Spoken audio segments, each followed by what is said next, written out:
To stand and how to not be afraid to hold a tone, because most are afraid. I don't know why. There must be something inside. So you have to be very self-confident to use all your volumes.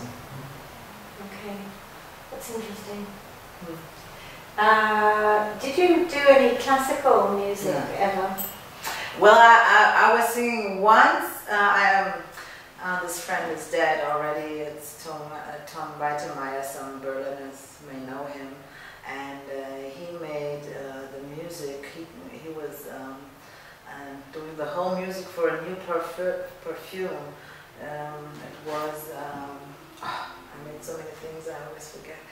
It was from, I think it was Jungle. Was it a perfume? Jungle? Yes, yeah, I think so. From Kansas?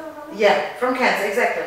Yeah. And we made the whole music for this premiere of the perfume. And I was singing one song with a classical opera singer together. This was in Paris then? No, this was in Berlin. You recorded in Berlin? Yes. And we made it live. This was like 10 years ago, 8 years ago? It's more than 10 years ago. Where I don't remember exactly, but maybe in 99, 2000. Mm-hmm. You've worked a lot for advertising? These opportunities, it's just once you bump into someone and I made it with him together for Kunsthaus, and then there was another one, P. From Perfume P. Givenchy, I don't know. Maybe. I think Givenchy. I don't remember. I did this one. Well, I don't do it so often. My music is not so commercial normally. But I liked it because the jungle, so we made a lot of jungle styles, very experimental things. How do you set the limit between commercial and underground? You see, how do you define it? Well, if I get songs, normally most of the producers send me songs if I want to sing or if I want to write lyrics and melodies. And if I get a song that it's, in my ears, too poppy, to the direction of pop music, then I don't like it. So I say no, I'm done. Out of taste? It's not my thing. I want to be free in what I'm doing. And if you do commercial things, you have to take care of special things. You use like, how do you say? If you write the lyrics, you have to take care that it's always four times, and then the refrain, and then a bridge, and then again, and again. I like to do it more how I feel it. Of course, I know that people like to hear more refrains if you are playing the song, but that's a difference. I mean, I enjoy to sing out of myself. So what comes out, the melodies. Improvising, you mean? Well, if you want to write a song, it is improvising. If you start writing a song, you have to improvise because it has to come from somewhere. Yeah, but I mean, on stage when you're singing, you do cover versions, so you still sing songs that are sort of structured in this. Yes, but way. I always sing it in my way.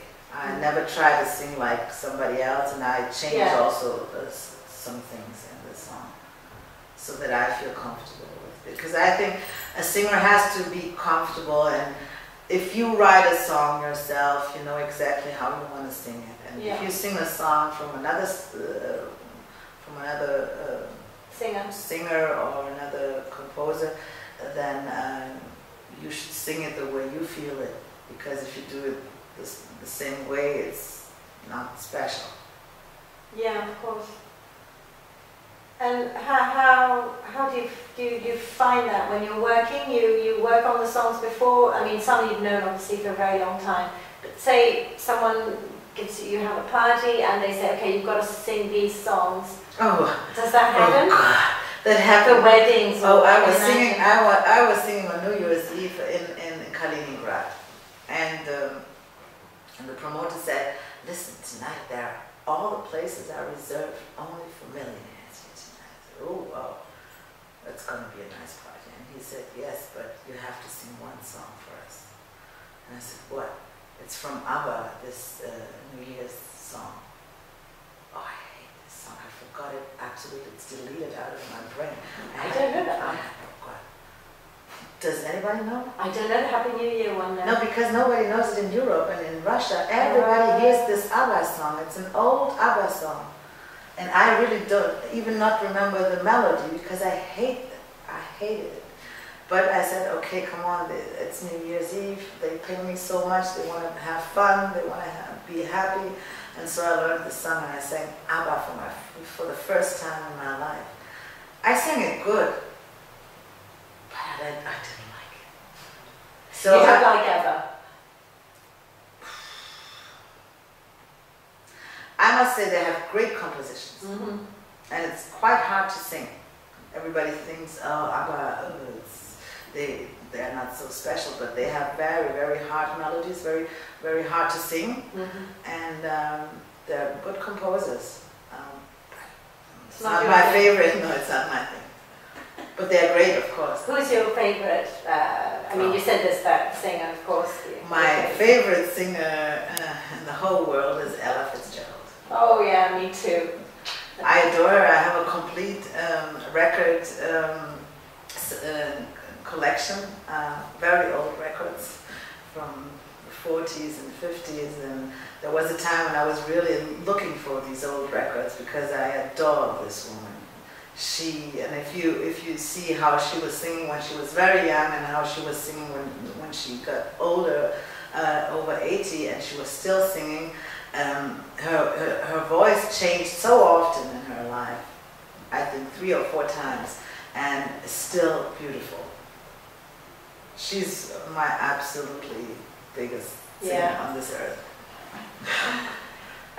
What would you like to achieve with your music today? What would you have for new goals, because you're touring a lot? What's your dream now? At the moment I have a goal because I'm touring since 7-8 years, nearly every month in Russia, and I want to be a star in Russia because I enjoy it to be there with the people. I like the mentality they have, although it's still kind of strange for me.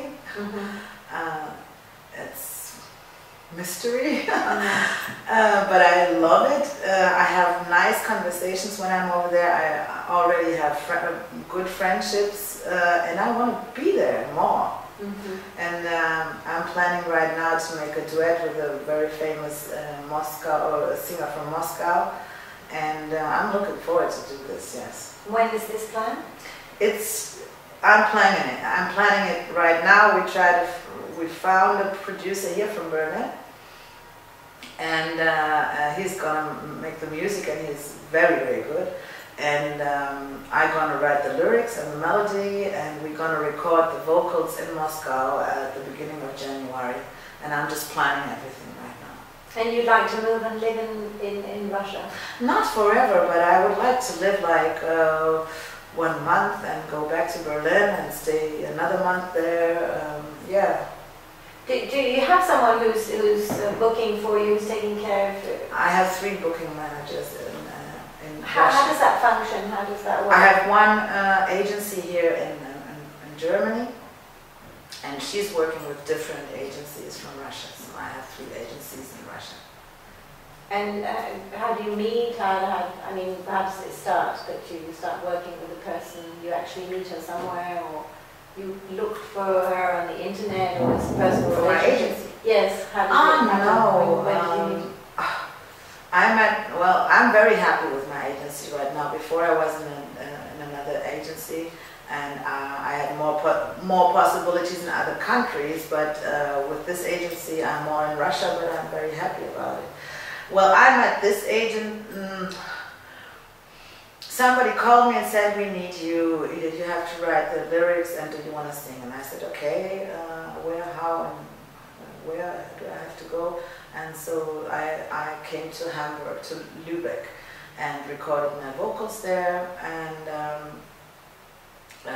this guy Lenny is a very good producer, and yeah, we talked together after the recordings, and then I found out that his wife has an agency, and so I asked her if she could do something for me in the agency, and she said, no, I'm so sorry, I'm fully booked, I have too much to work. And yeah, so I said, oh, what a pity. And I don't know, some weeks later, they needed a singer, and she booked me. And since that day, she books me very well now. I think I'm the best booked artist in her booking agency, and I'm very happy with her. And I hope, or I think she's happy with me, because I'm always punctual at the airport. I was always performing. Yes, yeah. I'm professional.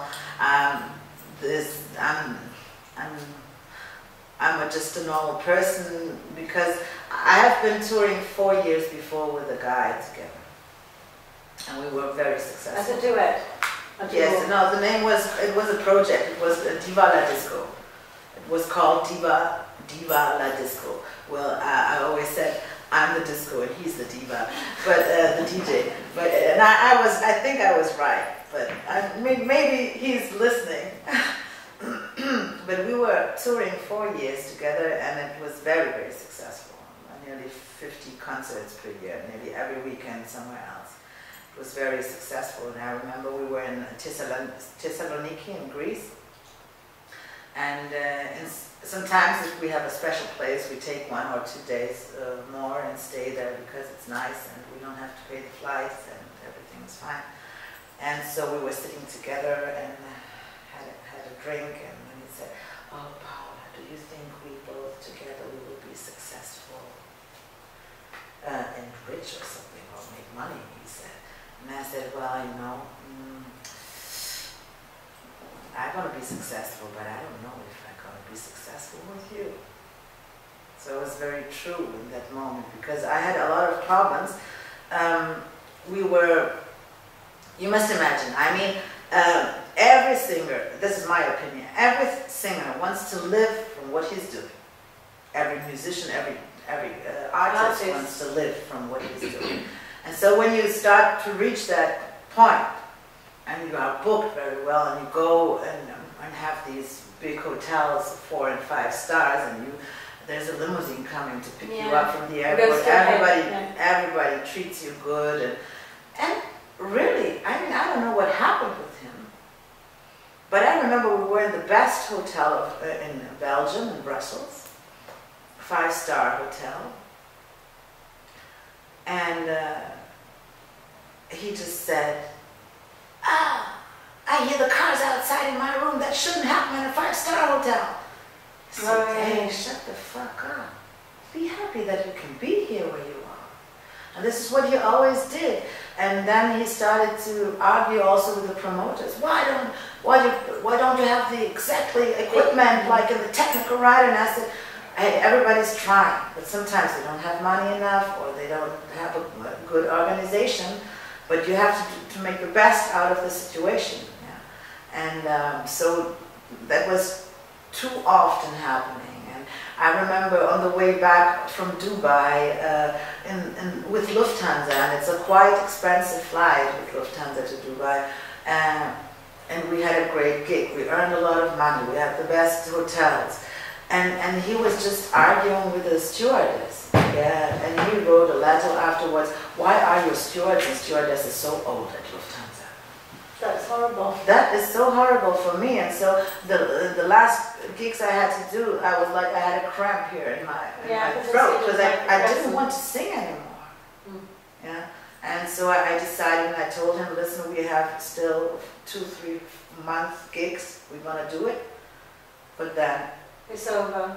And of course, I was also afraid of it, because I didn't know, does it work if I'm splitting up with him? Does it work for me solo or not? You never know.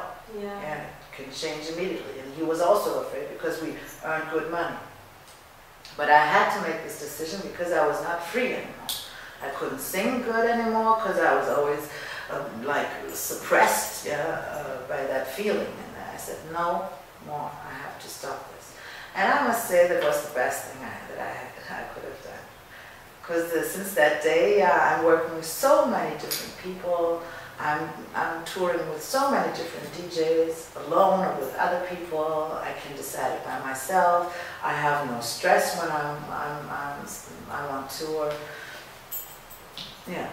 Did you go through a period in between that when you decided it was over, where you sort of been in the desert before you started singing again, or immediately you started singing, you got gigs and solo? No, I just changed on the agency because we were in different the same agency together. Exactly. And so since that day, I have totally different gigs than him, and in other countries. Is there someone, for example, the way you look and everything, is there someone who told you which look you've got to have, or something you just built it up for yourself? I just do it the way I like it. You just do it the way you I am just real. I am what I am, and of course on stage I'm more diva-like. But they have costumes sometimes you have to wear? Does that happen? I wouldn't do it. Okay. I wouldn't do it. Alright, I was wondering whether they want you to have feathers and sparkles. Yeah, well, if there is a very, very special thing, yes, maybe I would do it, yeah, for a special event. I remember once I was singing for, I don't know, for tequila, whatever, tequila gold, yeah. And I don't wear gold. I never wear gold because I don't like the energy of gold. I like silver more. Yeah. And so I said, oh God, I don't have anything in gold. And so I had really to buy something out of a golden color because I didn't buy gold for one night. Yeah. So I bought some earrings in gold, and it was very strange for me, but it was okay. Yeah, it was for one night. For one night it was okay because it was a gold night. That's funny. Do you have any other memories of shows that were a bit strange? They asked you to do something special or wear something different, or? Not really.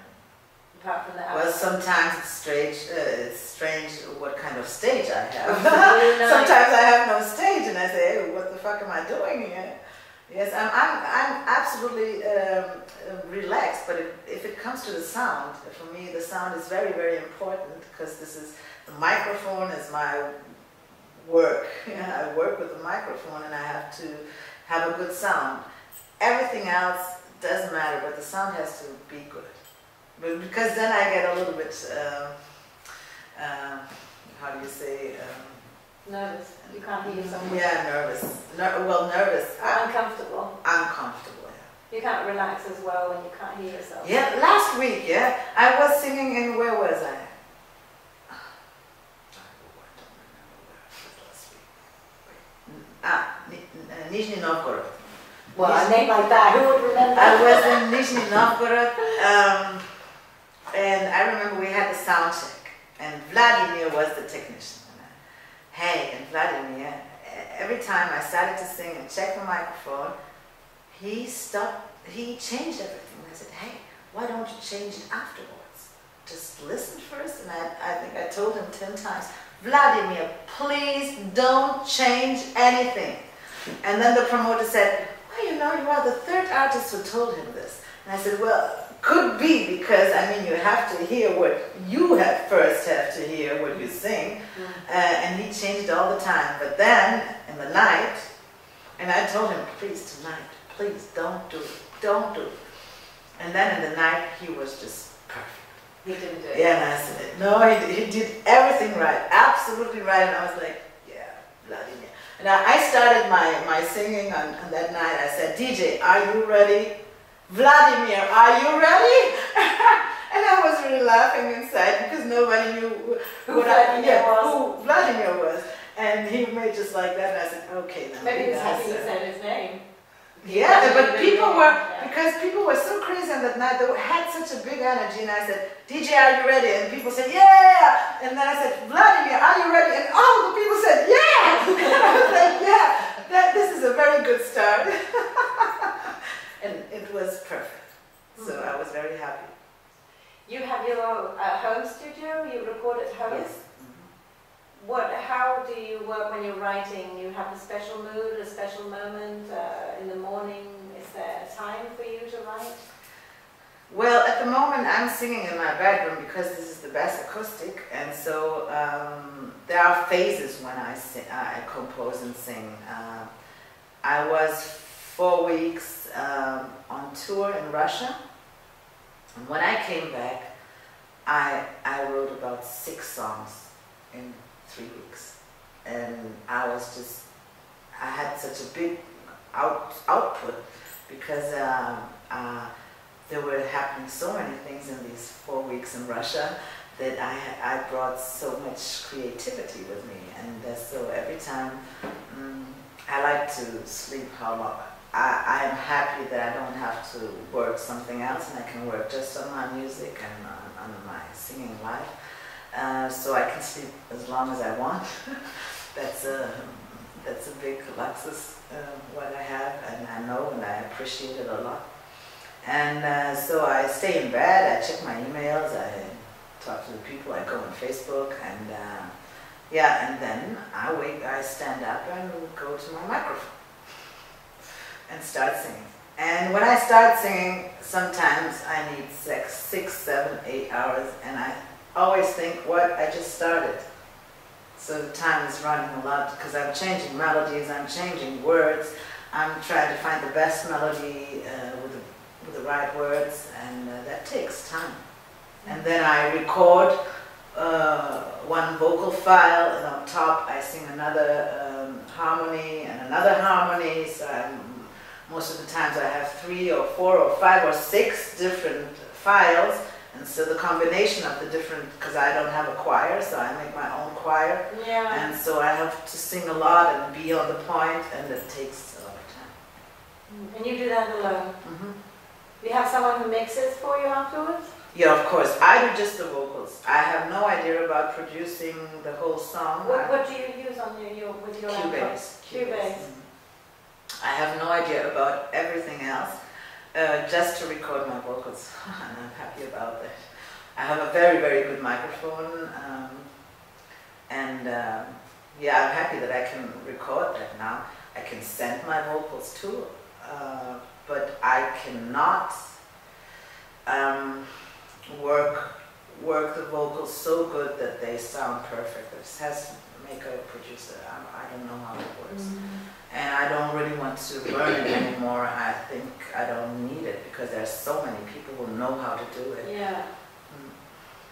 You felt like doing your own music before or not? Did you have a period where you wanted to do something on your own totally and not work with other people? There was a period, but I think it makes no sense nowadays because since 5, 7 years, so many people can produce songs, and they're young. I'm working a lot with 3 different Polish producers. They are very young. They're 21, 22, 23. And they have such a good sound, and I don't know how they do it. But if you start with 14, 15 and making music, then of course you know how to do it. Well, if I start now, I wouldn't be as good as them after, you know, it makes no sense for me. There are so many people who know it.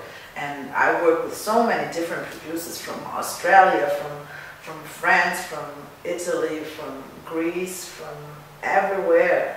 And so they send me now the vocals. You know, it's so easy. When I started to record vocals, it was this machine, a tape machine.